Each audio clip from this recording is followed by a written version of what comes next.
El gobierno tiende a utilizar la táctica del avestruz cuando se considera algunas críticas con relación a la política que utiliza en términos generales. En particular, en este caso, recordemos la manera en que trató de ocultar la realidad del país con los juicios emitidos por la Comisión Interamericana de Derechos Humanos con relación a su balance que hizo en la materia con relación a 2015. El gobierno, más que aceptar o tomar en consideración los elementos que están allí presentes, prefirió descalificar a este organismo utilizando argumentos como que partía de premisas de un diagnóstico o de una metodología equivocada y además que no tomaba en consideración los avances que supuestamente se han logrado en la materia, sobre todo en lo que se refiere al gobierno peñista. La realidad, sin embargo, allí está presente de manera lacerante. Al ver la situación de los derechos humanos en México, recuerdo las palabras de Virgilio en la Eneida, donde decía: por doquier espectáculo de muerte, por doquier terror, por doquier duelo cruel. Los datos son por sí mismos lacerantes. Supuestamente el peñismo en México se ha mejorado significativamente en este sentido porque se ha reducido el número de muertos. Los datos oficiales prácticamente niegan las aseveraciones del gobierno. Se considera, por ejemplo, que en la primera mitad del gobierno de Felipe Calderón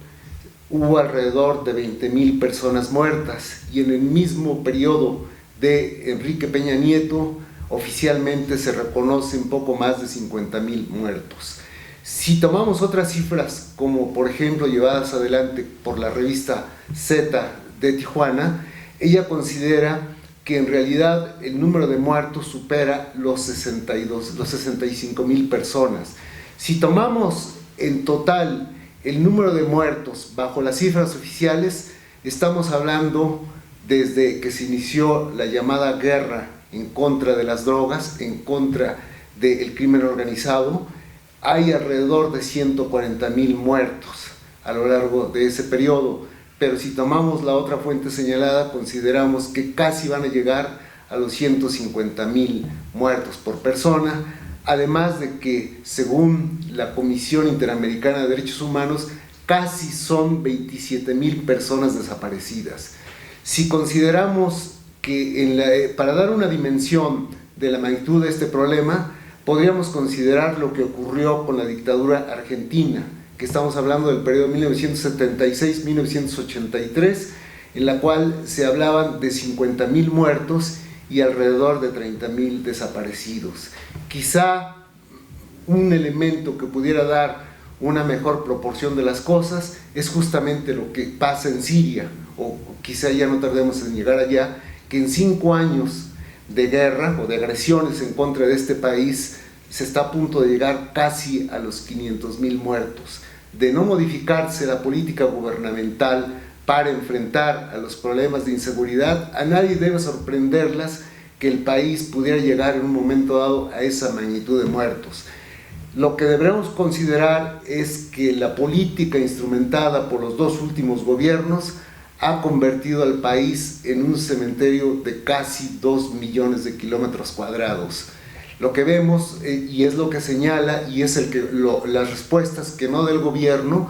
es que según la Comisión Interamericana de Derechos Humanos, el país enfrenta una crisis en la materia, y esto se considera, si tomamos en cuenta varios elementos: las desapariciones a secas, las desapariciones forzadas, las ejecuciones extrajudiciales, la desaparición de periodistas, la tortura, las detenciones arbitrarias como el de la señora Nestora Salgado, la represión a quien defiende los derechos humanos de la población, a la misma población, o incluso si consideramos a ciertas comunidades como por ejemplo las indígenas del país o de otras zonas que se defienden en contra de las embestidas que existe por empresas como las mineras o como empresas que se encargan actualmente de la generación de energía eléctrica. Esta situación nos revela un problema mucho más profundo. Los elementos señalados por la Comisión simplemente son manifestaciones de algo mucho más grave que es lo que ocurre en el país. Y es que más que estar en presencia de un gobierno democrático, republicano, como se jacta, como se dice que existe en el país desde que se dio la alternancia en el poder, en realidad estamos ante la permanencia de un régimen autoritario caracterizado por la ausencia del Estado de Derecho, por la ausencia del imperio de las leyes, que ha sido sustituida hace tiempo por la impunidad, la arbitrariedad, que no solamente es producto, digamos, de la delincuencia organizada, como son los narcotraficantes, sino por el propio Estado. Esta política que se ha aplicado tiene un nombre y creo que vale la pena utilizarlo. Se llama terrorismo de Estado, sobre todo en contra de una población que trata de defender sus derechos humanos, que aspira a la democracia y lucha en contra del modelo neoliberal. También tiene otro nombre, se llama limpieza social.